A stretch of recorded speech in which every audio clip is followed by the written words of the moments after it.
ఆంధ్రప్రదేశ్ రూపురేఖలు మార్చేది కాంగ్రెస్ పార్టీ 9 గ్యారంటీలు.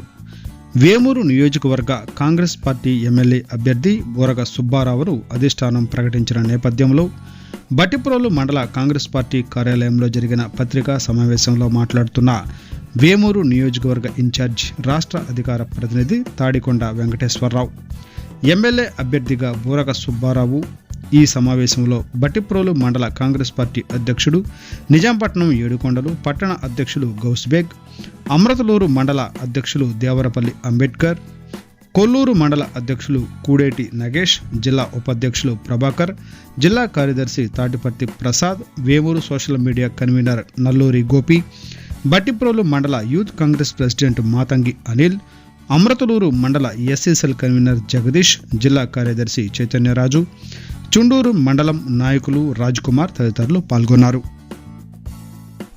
కాంగ్రెస్ పార్టీ ప్రతిసారి కూడా ఒక టికెట్ ఎంపిక చేయటం అంటే చాలా కసరత్తో కూడుకునే వ్యవహారం. ఇక్కడ కార్యకర్తల మనోభావాలు కానివ్వండి, తర్వాత ప్రజల యొక్క సౌకర్యాలను తీర్చే విధంగా ఆలోచించి సమర్థవంతమైన నాయకుడికే టికెట్ ఇస్తారని చెప్పి తెలియజేస్తున్నాం. మరి ఈ టికెట్ ఇవ్వడానికి కారణమైనటువంటి కేంద్ర నాయకత్వానికి, పీసీ చీఫ్ సర్మిలారెడ్డి గారికి, అదేవిధంగా మా బాపట్ల పార్లమెంటు ఇన్ఛార్జ్ గారు అయినటువంటి ప్రస్తుతం ఎంపీగా పోటీ చేస్తున్నటువంటి జేడీ శీలం గారికి, అదేవిధంగా అంజబాబు గారికి, అదేవిధంగా కాంగ్రెస్ పార్టీ 5 మండల ప్రెసిడెంట్లకి, వివిధ విభాగాల నాయకులకి, జిల్లా నాయకులకి అందరికి కూడా ధన్యవాదాలు తెలియజేస్తున్నాం. రాబోయే కాలంలో కాంగ్రెస్ పార్టీ గెలుస్తుందని గట్టి విశ్వాసంతో చెప్పగలుగుతున్నాం. ఎందుకంటే కొన్ని విషయాలను పొందుపరిచి మేము మేనిఫెస్టోని విడుదల చేయడం జరిగింది. కేజీ టు పీజీ వరకు ఉచిత విద్య ఇవ్వడం జరుగుతుంది.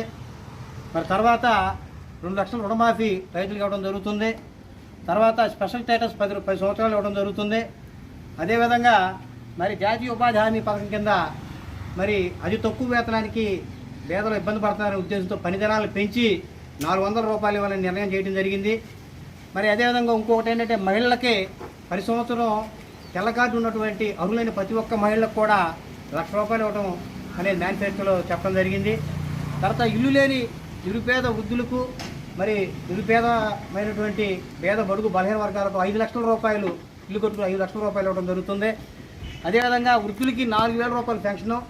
అయితే అర్హులైన ప్రతి ఒక్కళ్ళు కూడా ఇంట్లో ఒకళ్ళే కాదు, ఇద్దరున్నా కానీ 4,000 చొప్పున ఇవ్వడం జరుగుతుంది. తర్వాత కేంద్రం అధికారంలో రాగానే 30 లక్షల ఉద్యోగాలు ఇవ్వటం, అదేవిధంగా రాష్ట్రంలో మిగిలిపోయిన 2,25,000 ఉద్యోగాలను కూడా ఇవ్వడం జరుగుతుంది. రైతులకి ఎంఎస్పీని ప్రకటించి స్వామినాథన్ కమిటీ ద్వారా ఇప్పటి వరకే రైతులు పెట్టుబడి పెట్టి ఆ పెట్టుబడి కూడా రాక ఇబ్బంది పడుతున్న పరిస్థితులు రైతాంగం వేమూరు నియోజకవర్గంలో. ఆ పరిస్థితి లేకుండా ఎంఎస్పీ ద్వారా ప్రతి ఒక్క రైతు కూడా పెట్టుబడి పెట్టిన దానికి ఇంకొక రెట్టు 50 రెట్లు అధికంగా వచ్చే విధంగా, పూర్వం కౌలు రైతుదారుడు పొలాలు కొనుక్కున్న సందర్భం కాంగ్రెస్ పార్టీ అధికారంలో ఉండగా ఆ విధానం కాంగ్రెస్ పార్టీ అధికారంలోకి వస్తే రేపొద్దున ఖచ్చితంగా కౌలుకు చేసుకునే రైతు కూడా తను సొంతగా రైతు అయ్యేటువంటి పరిస్థితిని తీసుకొచ్చే విధంగా ప్రజలు ఇది కూడా గమనించి రాబోయే కాలంలో కాంగ్రెస్ పార్టీ తరఫున ఎంపీగా పోటీ చేస్తున్నటువంటి జేడీ శీలం గారికి, అదేవిధంగా ఈ ప్రాంతవాసి అందరికీ తనలో 4 వేలు పనిచేసే వ్యక్తి మన బూరగ సుబ్బారావు గారిని గెలిపించాలని కాంగ్రెస్ పార్టీ ద్వారా వేమూరు వర్గం నుంచి తెలియజేస్తా ఉన్నాం. ఉన్నటువంటి ఎంపీగా పోసిన వ్యక్తి సామాన్యుల వ్యక్తి కాదు. ఐఏఎస్గా, ఐపీఎస్గా సర్వీస్ అందించి ప్రజలకు అవసరమైనటువంటి అవసరాలని ఒక ఆఫీసర్తో మాట్లాడే దమ్ముగా అత్యంతమైనటువంటి కలెక్టర్ పోస్ట్ కొట్టేసినటువంటి వ్యక్తి అతను. అటువంటి వ్యక్తి ఈ ప్రాంతానికి ఎంపీగా అయితే ఇక్కడ ప్రజల యొక్క సమస్య తీర్చడం సమస్య కాదు. అయితే ఆయన ఈ ప్రాంతానికి సుపరిచితుడే. ఎందుకంటే అతను ఎంపీగా పోటీ చేయకపోయిన ఆయన రాజ్యసభ నిధుల ద్వారా వేమూరు నుంచి మొదలుపెట్టుకుని వేమూరు, రేపల్లె, చీరాల, బాపట్ల, పర్చూరు, అద్దంకి, సంతనూతలపాడు వరకు కూడా ఎన్నో కమ్యూనిటీ హాల్ ఇచ్చినటువంటి గొప్ప చరిత్ర ఆయనకు ఉంది. అదేవిధంగా కమ్యూనిటీ హాల్తో పాటు వాటర్ ప్లాంట్, ఆర్ఓ ప్లాంట్లు కూడా ఈ ప్రాంతానికి పరిచయించిన వ్యక్తి జేడీ శీలం గారు.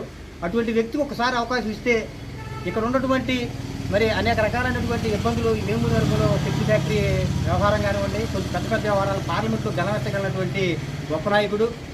ప్రత్యేక హోదాను కూడా అత్యంత తొందరగా తీసుకురావడానికి ఆయన ఉపయోగపడతాడు. ఎందుకంటే ఆయన గురించి తెలియనటువంటి వ్యక్తి ఎవరు లేరు. పార్లమెంట్లో ప్రత్యేక హోదా కోసం ఎన్నోసార్లు పోరాటం చేసిన వ్యక్తి. ఈ ప్రాంతంలో నుంచే కాకుండా దేశ స్థాయిలో కూడా మరి ఒక పెద్ద విజన్ గల నాయకుడిగా పేరున్నటువంటి వ్యక్తి ఆయన ఈ ప్రాంతంలో ఎంపీ అయితే మన ఈ ప్రాంతాన్ని బాగా అభివృద్ధి చేసుకుంటామని మరొకసారి తెలియజేసుకుంటూ మరి అందరికీ ఆయనకి గట్టిగా సపోర్ట్ చేయాలి. ఆ కులాలు మతాలు తేడా లేకుండా అందరూ కూడా ఐక్యంగా ఈ కాంగ్రెస్ పార్టీతో పాటు మరి ఆయనకు కూడా గెలుపు కోసం అందరూ సహాయ సహకారాలు అందించాలని చెప్పి కోరుకుంటూ సెలవు తీసుకున్నాం. అందరికీ నమస్కారం. ఈరోజు ఈ కార్యక్రమం అంతా ముఖ్య ఉద్దేశం, నిన్ననే మనకి అధిష్టానం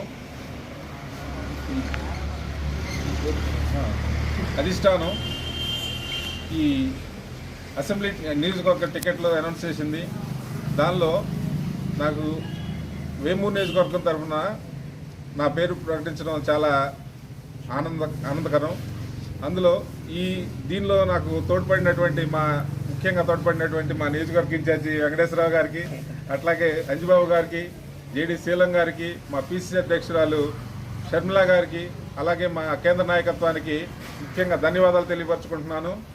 అదేవిధంగా ప్రతి విషయంలో కూడా ఈ నియోజకవర్గంలో సమస్యల మీద, అలాగే ఈ కాంగ్రెస్ పార్టీని బలోపేతం చేయడంలో కూడా నా వంతు కృషి చేస్తానని, అలాగే జేడి శీలం గారు ఎంపీ అభ్యర్థిగా ఇక్కడ పోటీ చేయబోతున్నారు. సార్ను కూడా మీరందరూ కూడా ఆశీర్వదించాలని, అలాగే అసెంబ్లీ అభ్యర్థిగా నన్ను ఆశీర్వదించాలని చెప్పేసి తెలియపరచుకుంటూ సెలవు.